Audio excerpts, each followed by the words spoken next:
This is a top case, and a lot of people like it because of its practicality. They're easy accessible for those who they are supposed to be, given the form factor, quite practical.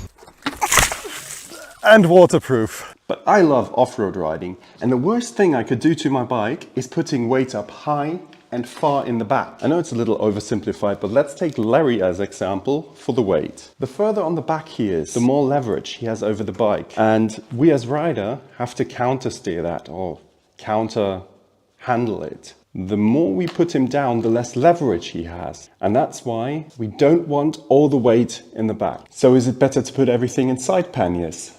Not always. Because I don't want to shatter or break my expensive goods when I tip over on the next adventure or off-road trail. So how about the roll bag? You can position it however you like, it's lightweight and it's waterproof. Yeah, let's be honest, roll bags might be a nice and inexpensive option, but only suitable for stuffing a lot of stuff like camping gear in there.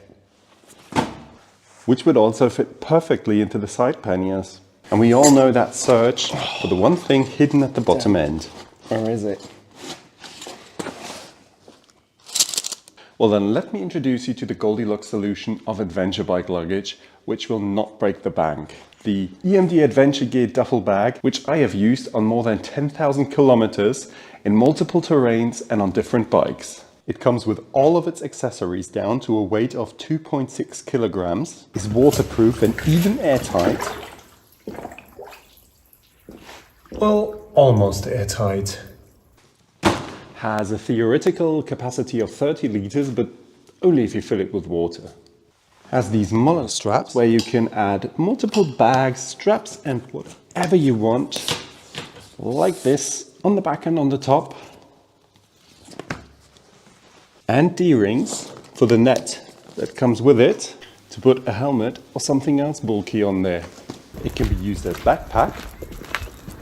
And the best thing is, no need for any additional bars, racks or mounting systems, because all you need is 4 of these little replaceable straps that come with the bag and attach the bag to your bike. Okay, so let's have a closer look at the bag.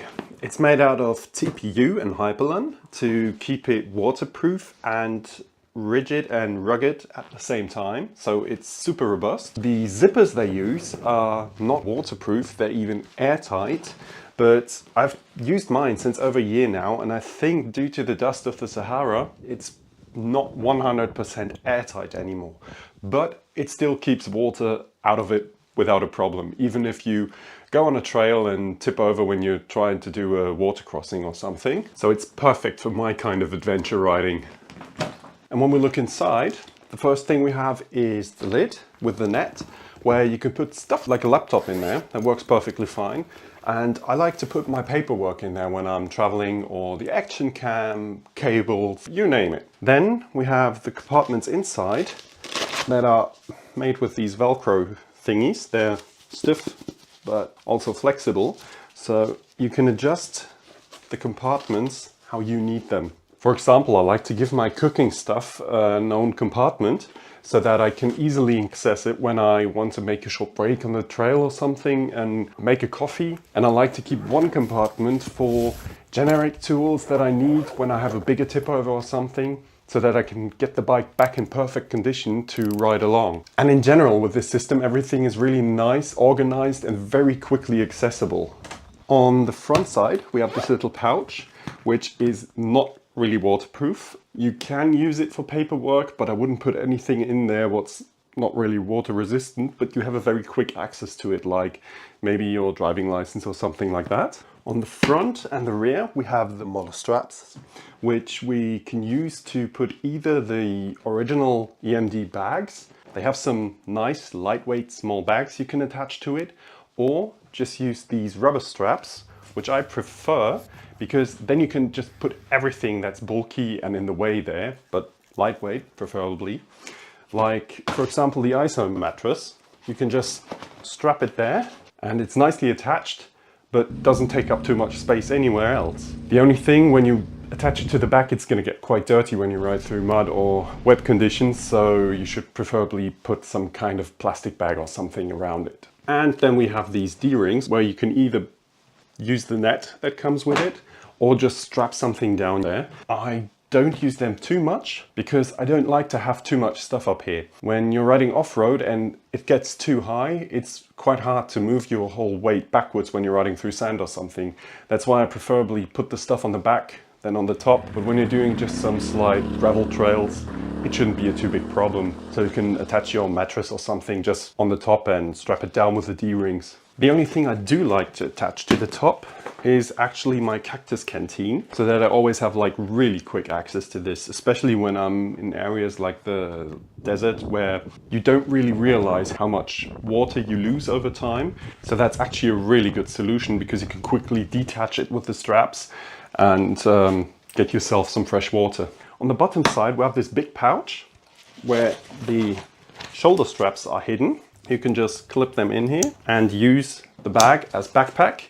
What's really practical when you have to get all your gear from the bike to the hotel room or to your tent, if you have to walk a few meters, if you don't want to leave your expensive stuff in a city, and just detach the bag, use it as backpack, and you can go off without having to fear that somebody steals your expensive goods, or maybe even worse. And on the other strap, we have a little hook where you can put your keys or something when you're using it as backpack, and a little safety whistle, or some people even say it's for the annoying BMW driver when he's trying to tell you how much better his bike is to get rid of him.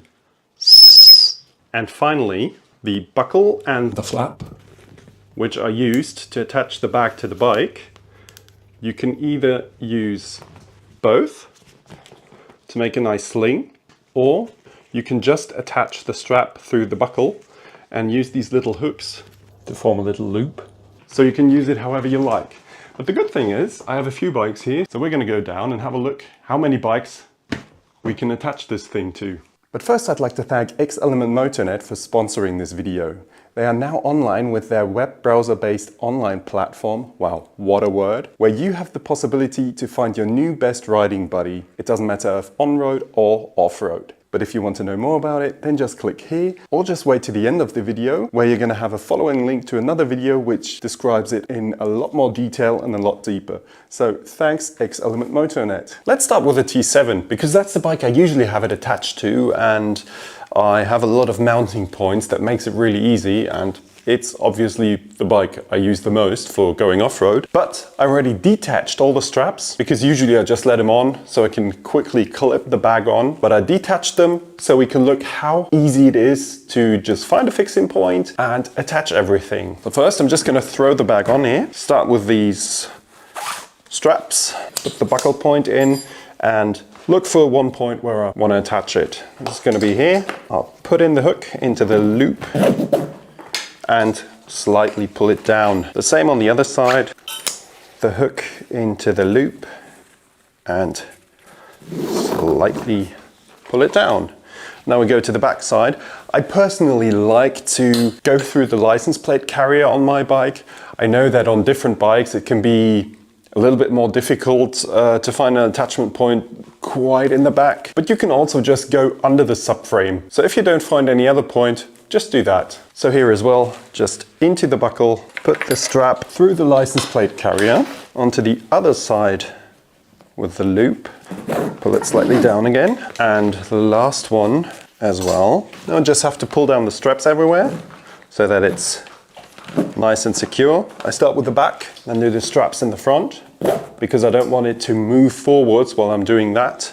And it's already, you see, very secure. When I move the bag, I can do it a little bit more in the front. Do that when the bag is closed, because then it's airtight and it's just the most easy.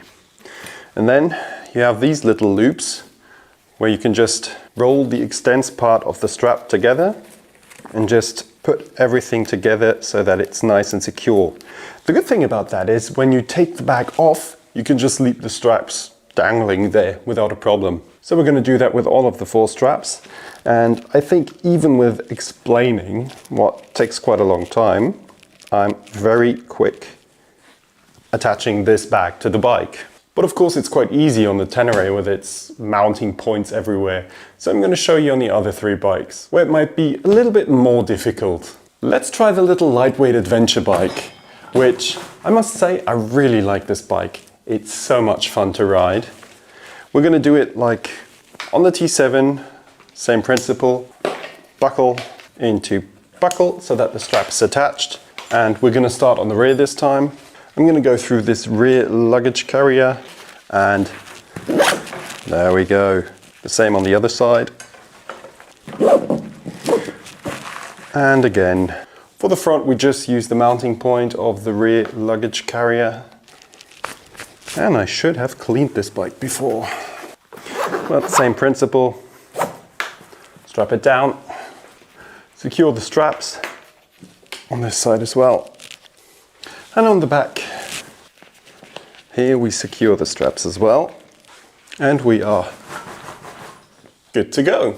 Of course, it's no big problem for a little Zero F250 rally. So how about this little naked bike? No problem either. For the rear, we're just going to utilize the passenger handle. And for the front, we're going to use these little slopes at the passenger pegs. And for that, we're going to use the hook and just see if it's long enough, and if not, we're going to make a loop where it's just going to be attached, but I think the strap is long enough. Starting with the back, put in the hook on the other side, bring it into place, buckle in, buckle on the other side, strap it down, put in the hook. Let's see if we have enough. Yes, it's just enough. And the same on this side. But as I just said, it's just enough. So if it wouldn't work, we could just use the hook to make a little loop and attach it, but I like to have it a little bit more secure. So put it in there, touch the buckle. You see, nice and tight. So the only bike that's left is the big touring bike. I must admit this one is like really easy because I have the luggage carrier. The rack pannier system, that's a given one. I think it's quite self-explanatory. It's super secure, attaches to every bike, and it doesn't really break the bank with around 200 bucks. So friends, let's be honest. I did get this thing for free, so take what I say with a grain of salt, but I have to say I've used this thing for over 10,000 kilometers.